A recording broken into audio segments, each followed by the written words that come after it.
Hi everyone and welcome. Today I'm going to talk about some fantasy books that I've read and think are criminally underrated. The criterion that I used is less than 5,000 ratings on Goodreads, but some of them don't even make the 1,000 mark.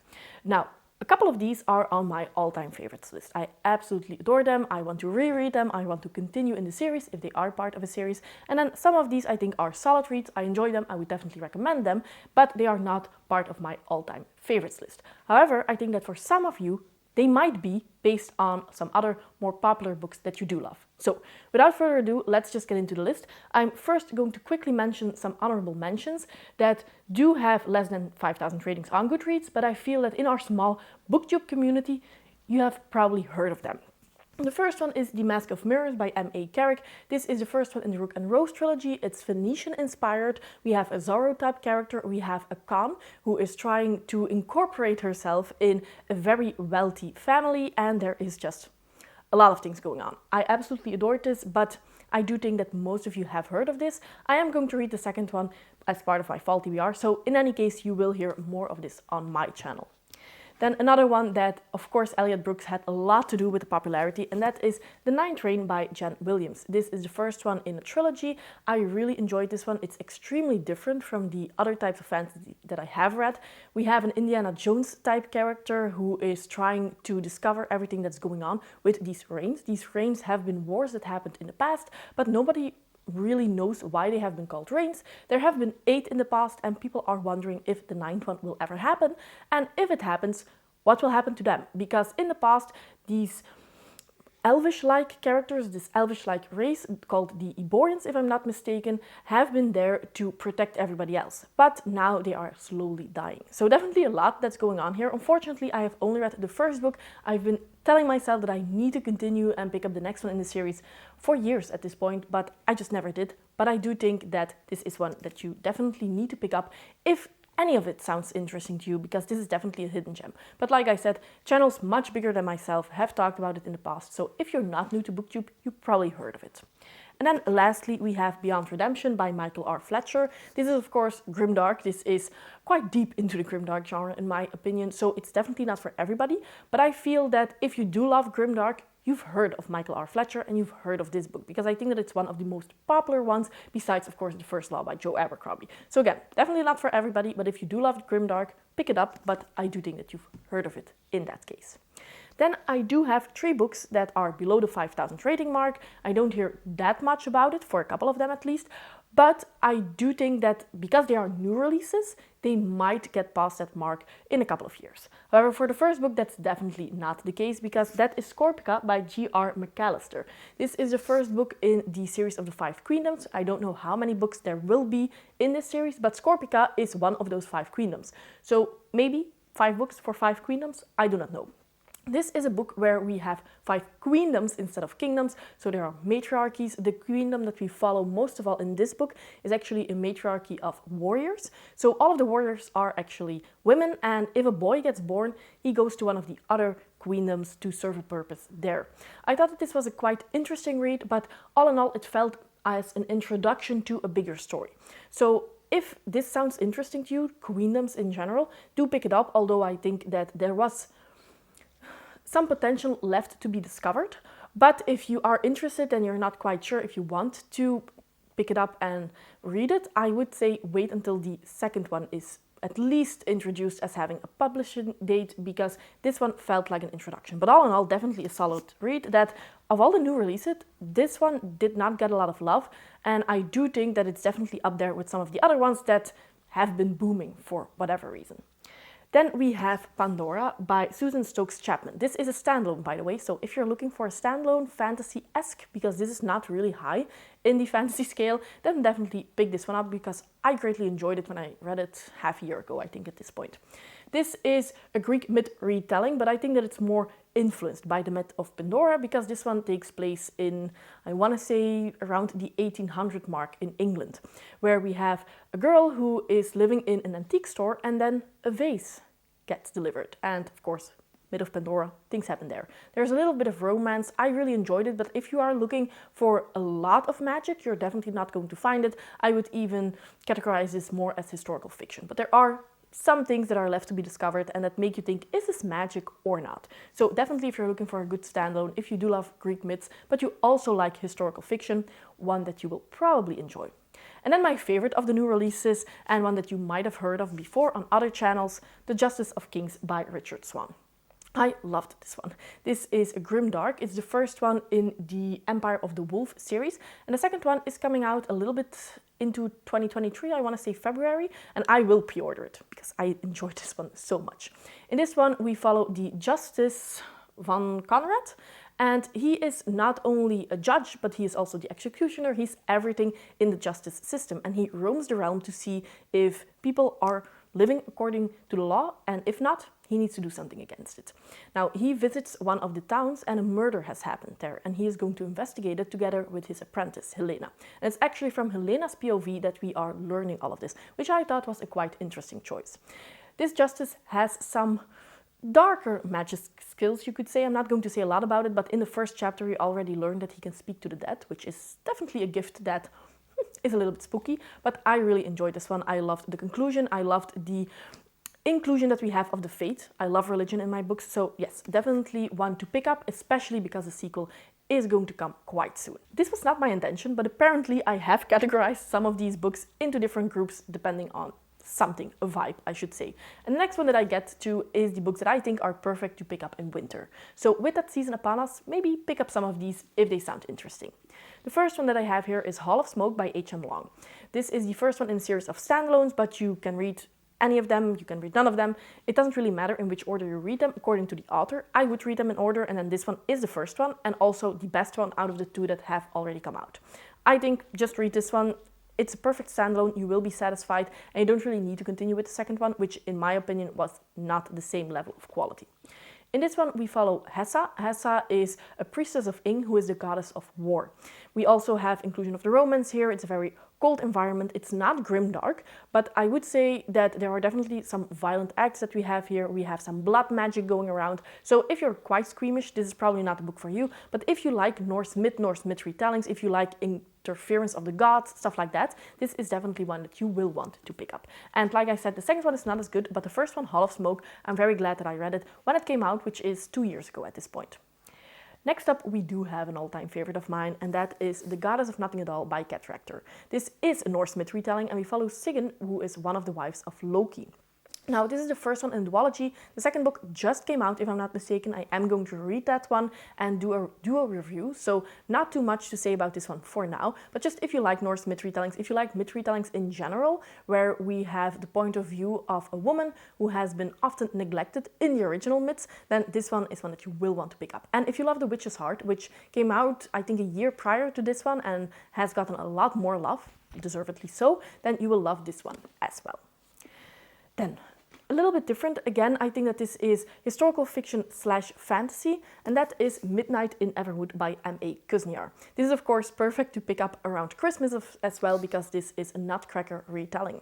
This one takes place in, I want to say, around the turn of the century, between the 1800s and the 1900s. We follow a girl who wants to be a ballerina dancer, but she needs to marry. So she wants to give one last final show on Christmas Eve, but then she turns into some magical landscape full of winter, full of awful things as well that she doesn't really know when she first gets there.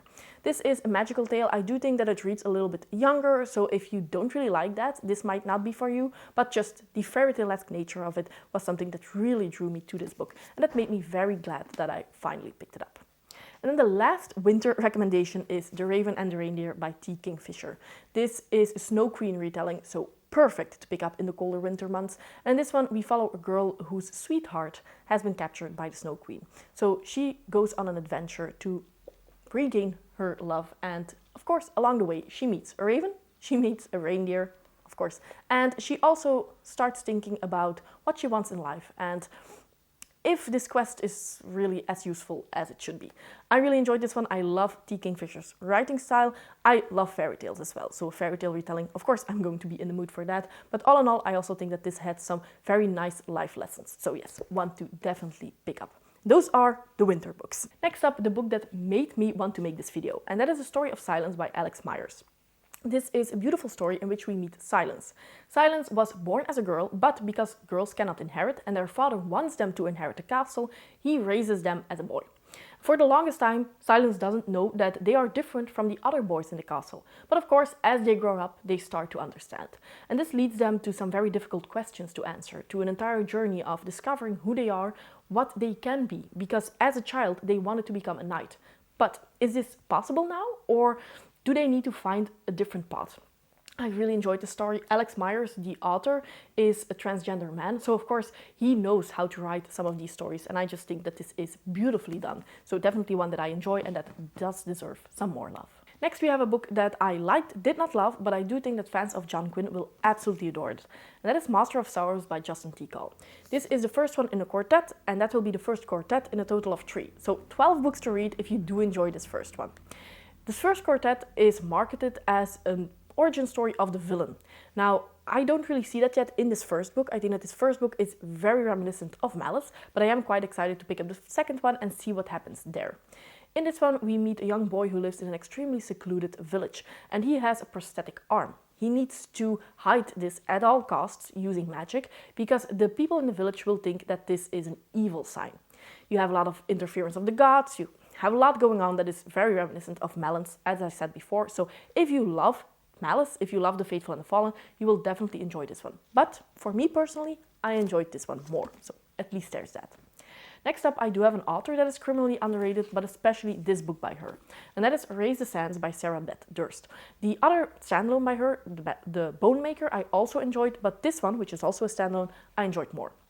In this world, we have Keyhawks. Keyhawks, this is an example of a Keyhawk, are monsters that are reincarnated from very evil human beings. And they are destined, or cursed you could say, to remain Keyhawks time and time again. If they die, they will be reincarnated into another Keyhawk. There is one way that they could escape, and that is win the annual Keyhawk race, because the Keyhawk that wins there will be reincarnated as a human being. But in the beginning, we meet a young girl. She has run away from home, and the only option that she actually has is to enter the Keyhawk race as a rider and win it, and of course have a money prize. And then we also meet the trainer of the Keyhawks, who is also at her wits' ends because she needs money to support her daughter. And of course, all of this comes together. I really enjoyed this book. I think that it deserves more love, especially this one. But after reading The Bone Maker by Sarah Beth Durst, I do know that all in all, she's just an amazing author that needs some more recognition. Next up, I have an entire trilogy that is underrated. The first one only has 500 ratings on Goodreads. The second one and third one, of course, have even less, and that's just not okay. I'm talking about the Enchanter General trilogy by Dave Duncan. The first one is Ironfoot. These are very short historical fantasy series, an historical fantasy trilogy, of course, that reminds me a little bit of Sherlock Holmes and Watson, because in this first book we meet Derwin. Derwin is a young Saxon boy, he has a club foot and he lives in a magical school. Now, being a Saxon and having a club foot, he doesn't really have the easiest life. But then he uses a hidden piece of magic that predicts murder. When then a murder occurs a castle away, a couple of days afterwards, he is sent to discover what happened exactly using magic. And he does also have a sidekick, which is amazing. In the later installments, I think the third and final book of the trilogy, we also have the mention of the Crusades. Just in general, I really enjoyed this. These are not difficult books, these are not epic fantasy books, but as in between, they are great palate cleansers. And they remain amazing from start to finish, which is rather rare. Next up, I have a book that is definitely not going to be for everybody because of how slow it is. That is The Queens of Innislayer by Tessa Gratton. This is the first book. It is a standalone, but we do have a sequel, Lady Hotspur.